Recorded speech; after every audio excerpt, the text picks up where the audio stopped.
Alright, let's see how our glue ups came out last night.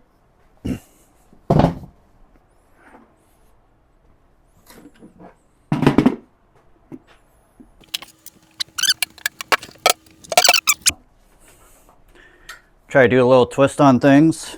For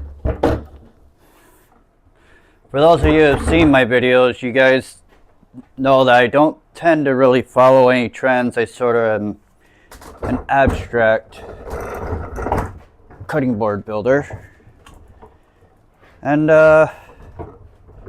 here's one for you guys. Can anybody in the comments tell me if there's a difference between a cutting board and a chopping board? Believe it or not, there actually is a difference. They are two separate things. You know what? We haven't done a chopping board yet. So, I think what's going to happen is, once we catch up on some of our commission work, and I just made the camera go spastic because I got too close to it apparently, so note to self. This is the first time using this piece of equipment, so we're on a learning curve right now. So anyways, in the near future, we are going to end up doing a chopping board, and we're going to do some research on it, and that's going to be something that we can look forward to in the near future.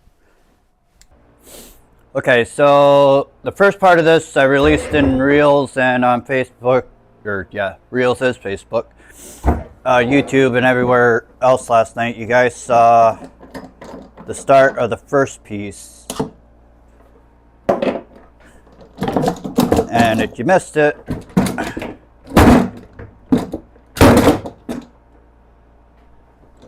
this is the first part of it. Rubber mallet, I could swore I had somewhere.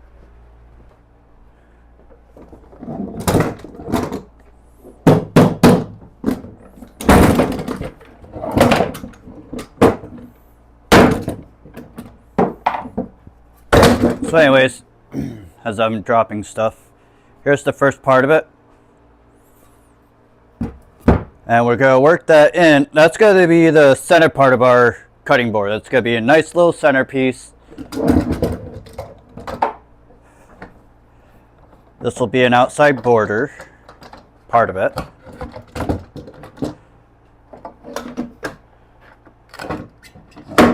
Mallet. So we've got outer diamonds. I don't know if I'm too close or not. So in the meat of it, we're going to have chaos board style. Not really anything fancy. It's kind of going to be blocky instead of, finer cuts. But yeah, it should be an interesting design when we're done with it.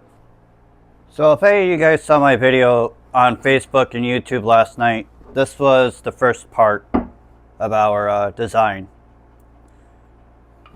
So we have two other pieces. This is going to be an outside border with diamonds. And this is going to be in the meat of our board, chaos style. And this is going to be our centerpiece to our board. So I think by the time we're all done getting this all set, we'll have ourselves a nice little board. So next thing we have to do is run this stuff through the sander and get everything nice and flat again. And then we can start cutting things up.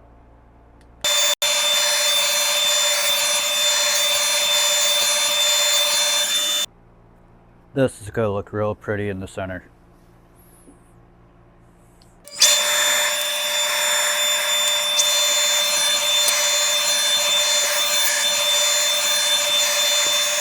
Now here's the chaos part of our board. That should look neat in there. Okay, now we have to go through with our crosscut sled and get all our edges nice and tidied up so everything's square, and so we can start slicing and getting back to our glue up.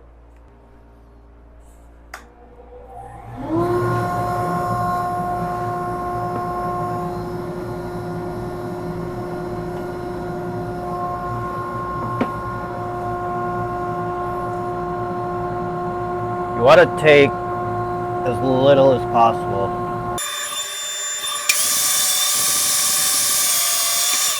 That one looks pretty good. Now we gotta do the other side.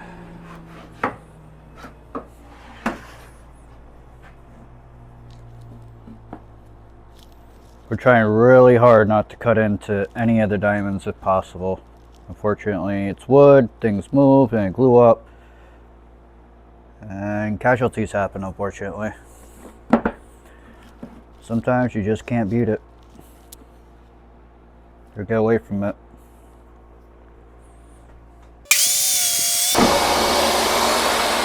But we're actually in good shape.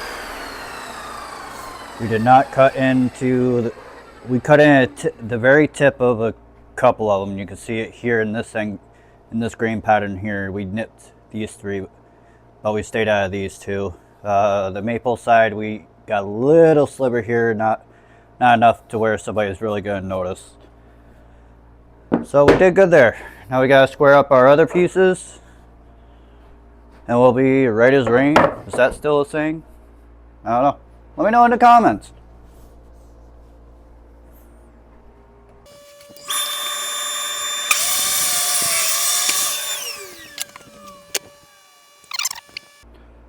Okay, now that we have everything straight with a straight edge on it, we can go through and start cutting our 2-inch strips for our end grain.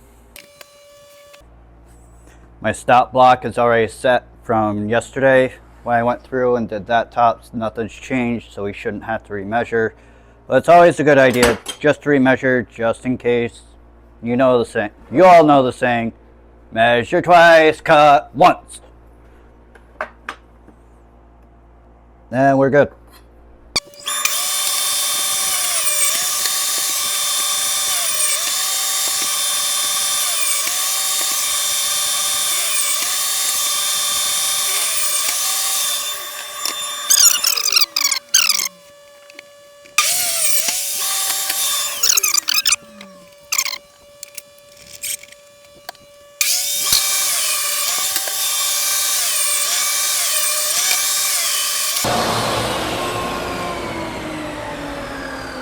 Okay, everything's cut into 2-inch pieces, which is good.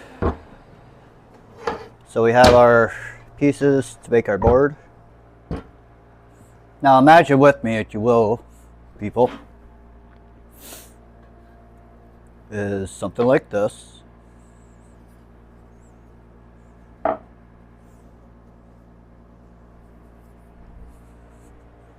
And then our border pieces I may have to trim down to make work, but I wasn't sure how long this was going to end up. So I'd rather make them long than short.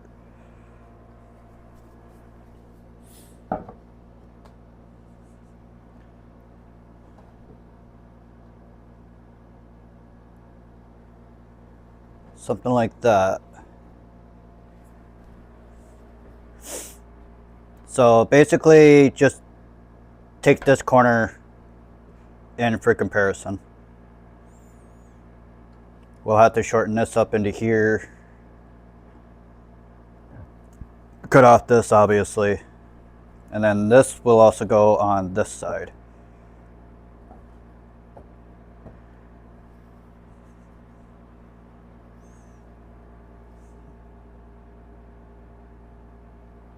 No, if I actually position it right. Something like that is what I was thinking. I don't think if we cut these, we're going to have enough to fill it in more over here. So I think we got to take with what we got and go that way. Now keep in mind, this is completely abstract. I had no plan going into this. I just started throwing pieces together, making different designs, and then compiling them all together. I'm very abstract, I guess you can call me, for lack of better words. So We got these glued up as one, as a piece. We'll get these trimmed down and glued up as a piece. Or should I throw this and just throw it all together? Let's do the smart thing and just do piece by piece first, and then we'll slap it all together after.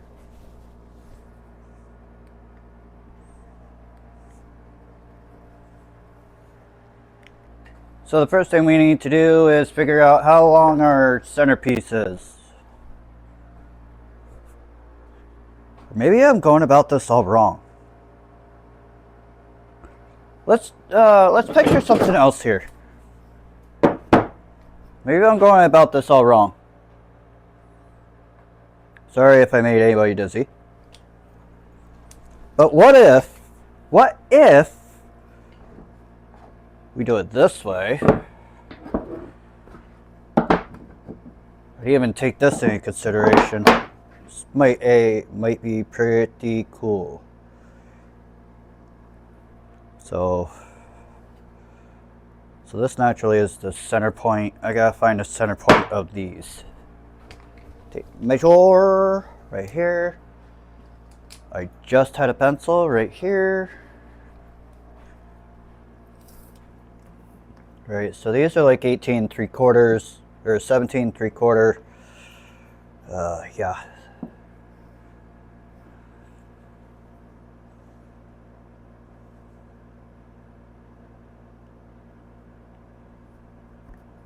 Call it about there.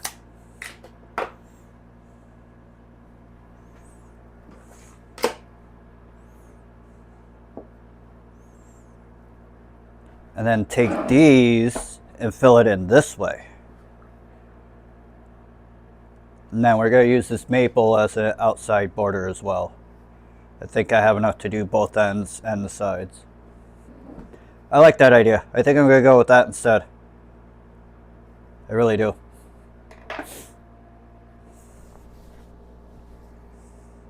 Okay, so first thing we need to do is figure out how wide this is, which is 5 5/8. So we have to cut 5 5/8 strips out of this.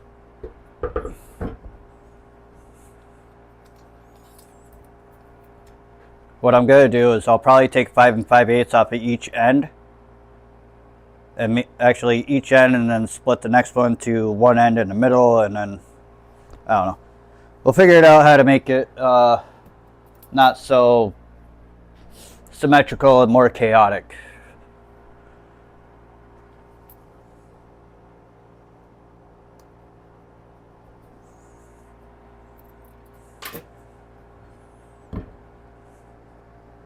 So, alright, I'm going to cut these up. I'm going to save you guys the trouble of watching that.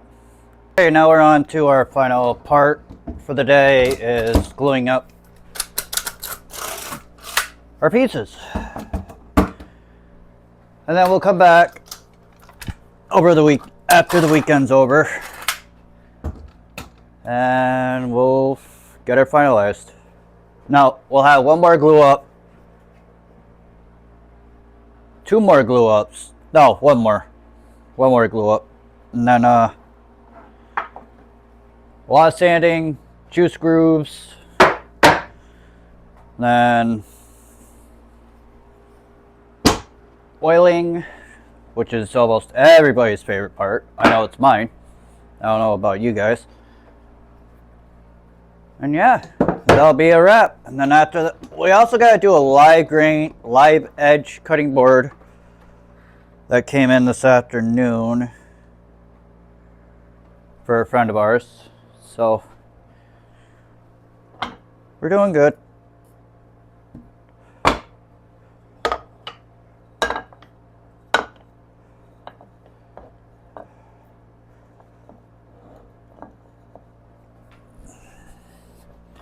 Alright, I'll put that in after we get all this with glue on it.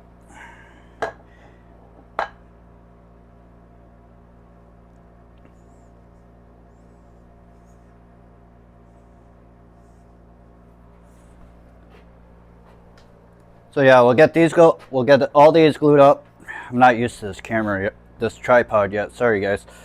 We'll get these glued up onto here. We're gonna put these in pairs like they are like now, except obviously 2 separate sections. And that'll be all she wrote for tonight. And yeah, so. Also, another new toy that I actually heard about this from King's Fine Woodworking, his channel. I'll leave a link to his channel down below. And if you guys are watching this from a Facebook reel, I won't leave his link down below. You'll have to go to my YouTube page for that. Anyways, this is nice. This trigger will activate the roller and deactivate it. When it's in a up position like this, it will not leak any. There's a gap in here and you won't be able to get glue out, but once you push this and the roller applies to the wood, it rolls that little roller inside and applies your glue to the roller and then onto the wood. Nice part about it is after using it a couple of times, I've noticed a great deal of less wasted glue, which is always a good thing because glue is on the rise just like everything else in our country.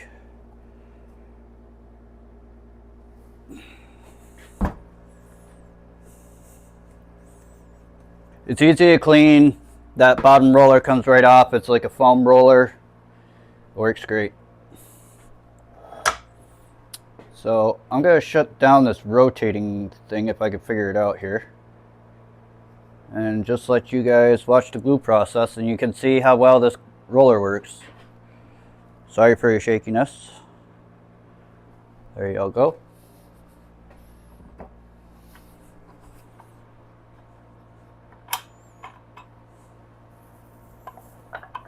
This is another Amazon find. It was only $19.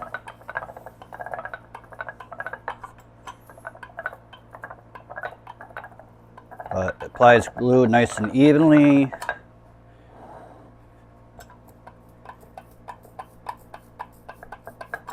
No more messy fingers or wasted gloves. And yes, I know I don't have anything underneath my glue up here, but that's because I stumbled upon something that I am going to share with you guys because I don't hear of any other woodworkers ever talking about it. But I happened to do a finish on a project in lacquer. That Lazy Susan that's also on my page. Or no, I never did a build video on that one. Anyways, I did a Lazy Susan and I finished it with lacquer. And then I did the glue up for the diamonds. And I noticed that it didn't stick to this top where the lacquer was sitting. So I thought, So I have applied 2 coats of lacquer to this top. This is my gluing table. You guys have seen me use it umpteen million times for other things as well, but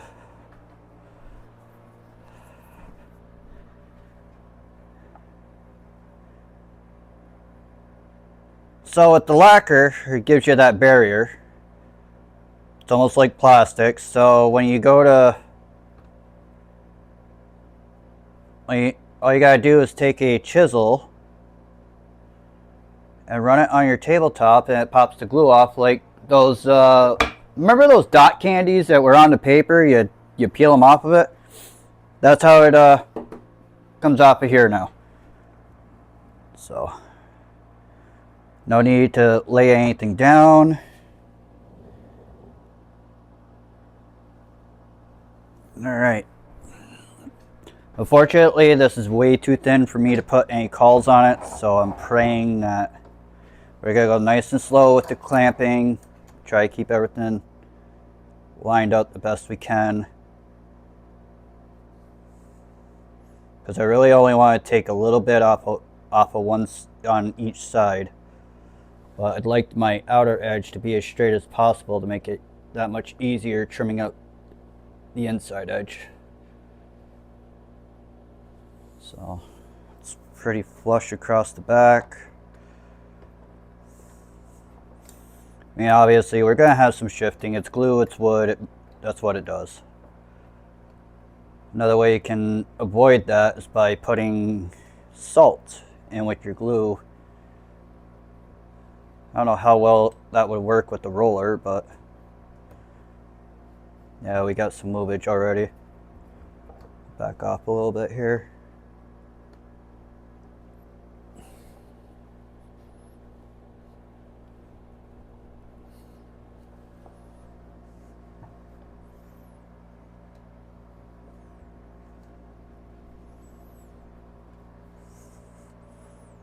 But we definitely have some nice glue lines here.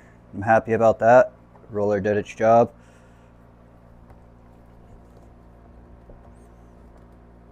And there we are. There's the first half of it. And we'll glue up the other half and call it a day.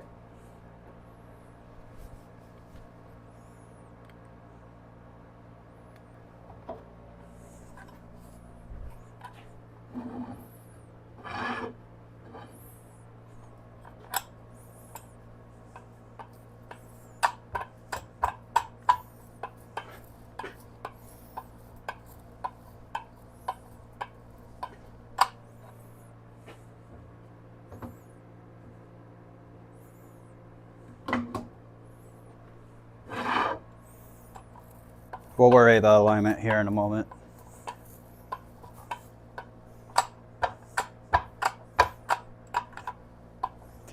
You would think the roller would be cumbersome, but it's not.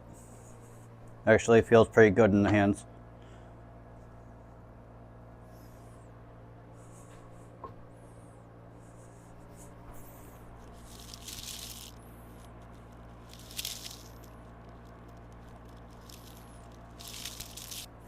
Okay, we're going to end up using 3 or 4 clamps on this one just because I want that joint as tight as possible without any gaps, because gaps don't look good.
And there we have it.